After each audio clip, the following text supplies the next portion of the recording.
पण ज्या पद्धतीनं बीडच्या कायदा आणि सुव्यवस्थेवर प्रश्न विचारला गेला आणि त्यावर त्यांनी मौन बाळगलं, त्याच्यावरती काँग्रेसची प्रतिक्रिया आहे. त्या राज्याच्या उपमुख्यमंत्री आहेत. उपमुख्यमंत्री म्हणून या राज्यातल्या घडामोडींवर त्यांचं लक्ष आहे. बीड जिल्ह्यामधले नेते हे त्यांच्या बाजूला बसले होते. धनंजयराव मुंडे, हा प्रश्न त्यांच्या संदर्भातला होता हे जर आपण स्वीकारलं पत्रकाराने विचारलेला, तर राज्याच्या उपमुख्यमंत्री म्हणून त्यांनी त्याच्यावर भाष्य करणं हे अधिक योग्य ठरलं असतं. अर्थात तो त्यांचा अधिकार आहे. पण धनंजय मुंडे ह्यांनी त्यांच्या समोरच्या माईकचा ताबा घेतला असं मी ऐकलं आणि पत्रकार परिषद गुंडाळून त्या निघून गेल्या. आता सुनेत्रा वहिनींना जर कोणी गुंगीगड्या म्हटलं असेल, त्या जागी कोणी जर एखादा पुरुष मंत्री असता, एकनाथ शिंदे असते किंवा राज्याचे मुख्यमंत्री फडणवीस असते, तर त्यांना गुंगागुड्डा म्हटलं असतं. आपण राजकारणामध्ये आहोत, आपण ही टीका सहन केली पाहिजे आणि त्याच्यावरती भविष्यामध्ये या चुका होणार नाही याची काळजी घेतली पाहिजे. इंदिरा गांधी यांना गुंगी गुडिया ही उपाधी दिली होती, पण इंदिराजींनी सिद्ध करून दाखवलं की मी स्वतंत्र पाण्याची एक नेत्री आहे, मी गुंगी गुडिया नाही. भविष्यामध्ये सरकारमधले असे अनेक गुंगे गुड्डे आहेत जे अडचणीच्या प्रश्नावरती उत्तरं द्यायचं टाळतात. याच्यामध्ये स्त्री आणि पुरुष हा भेद करणं योग्य नाही.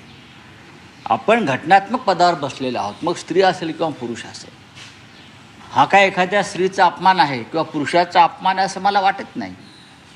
आपण अत्यंत संयमाने ह्याच्यावरती भाष्य करणं राज्याच्या उपमुख्यमंत्री म्हणून हे अत्यंत गरजेचं असतं. पण ह्यातून सुनेत्रा वहिनी नक्कीच अनुभव घेतील आणि शिकतील. बाकी भाषा वापरताना काळजी घेण्याची गरज आहे असं नक्कीच. नाही, बघा, भाषेविषयी तुम्ही मला प्रश्न विचाराल तर माझी भाषा काय असं परत प्रश्न विचारा. तुम्ही भाषेविषयीचा प्रश्न कोणाकडे काढता? महिलांच्या बाबतीतली भाषा असं मला म्हणायचं. हां, महिलांच्या बाबतीतली भाषा, गुंगी गुडिया ही काय अनपार्लमेंटरी शब्द नाही. गुंगी गुडिया हा अनपार्लमेंटरी शब्द आहे का? नाही. हा नेहमीचा वाक्प्रचार आहे. अर्थात त्यातून आता सुनेत्रा वहिनींनी काही गोष्टींचा अनुभव घेतला पाहिजे, शिकला पाहिजे. आणि हा जो विषय आहे हा सुनेत्रा पवार हा व्यक्ती म्हणून नसून राज्याच्या उपमुख्यमंत्री म्हणून आहे. लक्षात घ्या, त्यांना बारामतीत त्यांच्या घरी जाऊन कोणी प्रश्न विचारलेला नाही आहे. त्या राज्याच्या घटनात्मक पदावर आहे, त्यांनी शपथ घेतलेली आहे. बीडवर त्यांचं अधिपत्य आहे, त्यांच्या पक्षाचं. हा, बरोबर ना, आहेत ना. मग जर त्यांना प्रश्न विचारला असेल बीडचा लॉ अँड ऑर्डरविषयी आणि त्यांनी मौन बाळगला असेल, तर पत्रकारांच्या भावना आणि त्याच्यावरती व्यक्त झालेल्या राजकीय पक्षाच्या भावना या समजून घेतल्या पाहिजेत. यापुढे सुनेत्राताईकडून अशा प्रकारचं मौन बाळगलं जाणार नाही अशी माझ्यासारख्यांची, त्यांच्या अजितदादांच्या चाहत्यांची अपेक्षा आहे. मी मगाशी म्हटलं, तिथे जर धनंजयराव मुंडे असते पालकमंत्री आणि त्यांना प्रश्न विचारला असता आणि त्यांनी मौन बाळगलं असतं, तर त्यांच्याविषयी सुद्धा पत्रकारांनी किंवा इतर राजकीय पक्षांनी हीच भूमिका घेतली असती. पुरुषांना गुंगागुड्डा म्हणा फार तर. हां, दोन्ही राष्ट्रवादी आंदोलन करणार आहेत. कशा करता? सुनेत्रा पवारांचा अपमान झाला नाही, मला माहीत नाही. बघा, आता कोण कशा करता आंदोलनं करतील मला माहीत नाही. ह्याच्यामध्ये अपमान व्हावा असं मला काय वाटत नाही. ठीक आहे, शब्द जपून वापरायला पाहिजेत वगैरे, ह्या गोष्टी खऱ्या आहेत. पण हा अनपार्लमेंटरी शब्द असेल तर मग तो शब्दकोशातून काढावा लागेल.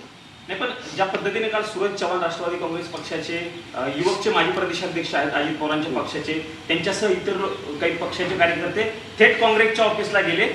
चुकीचंच आहे, दोन्ही गोष्टी चुकीच्या आहेत. इंदिरा गांधींसारख्या टोलेजंग व्यक्तिमत्वाला सुद्धा गुंगी गुडिया म्हटलं होतं ना. तेव्हा आंदोलन झाले नाही, इंदिरा गांधींनी हे सहन केलं होतं. इंदिरा गांधींनी आपल्या कर्तृत्वाने या पुढे गोष्टी सिद्ध केल्या की मी गुंगी गुडिया नसून मी स्वतंत्र निर्णय घेणारी, या देशाच्या राजकारणावर प्रभाव टाकणारी स्त्री आहे. पुढे त्या देशाचा पंतप्रधान म्हणून त्याने जे काम केलं तशाच त्याच पद्धतीनं सुनेत्राताई पवार काम करतील. असे काँग्रेसच्या कार्यालयावरती हल्ले वगैरे करण्यापेक्षा त्यांच्या लोकांनी लोकांच्या प्रश्नांना उत्तरं द्यावीत. बरं, असं आहे की त्यांचा जो पक्ष आहे हा अमित शहांचा पक्ष आहे, हे सगळ्यांना माहिती आहे. मग अमित शहा जसे सध्या लपून बसलेले आहेत ती भूमिका त्याने स्वीकारली आहे का? अमित शहांना आम्ही प्रश्न विचारतो आहे की जंतर मंतरवरती लाठीमार कोणी केला, जंतर मंतरवरती पॅलेट गन्स कोणी चालवल्या, आणि ते मौन बाळगून आहेत. म्हणजे ते गुंगागुड्डा, त्यांना गुंगागुड्डा म्हणावं लागेल ना. मोदी गुंगागुड्डा. सर, आज पुन्हा म्हणजे गेल्या काही दिवसांपासून कामकाज होत नाहीये.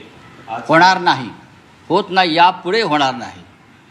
गृहमंत्र्यांना संसदेच्या दोन्ही सभागृहात येऊन जंतर मंतरवर lathi charge, tear gas, pellet guns चालवण्याचे आदेश कोणी दिले हे जोपर्यंत ते सांगत नाही तोपर्यंत सभागृहाचं कामकाज चालणार नाही. हा पहिला.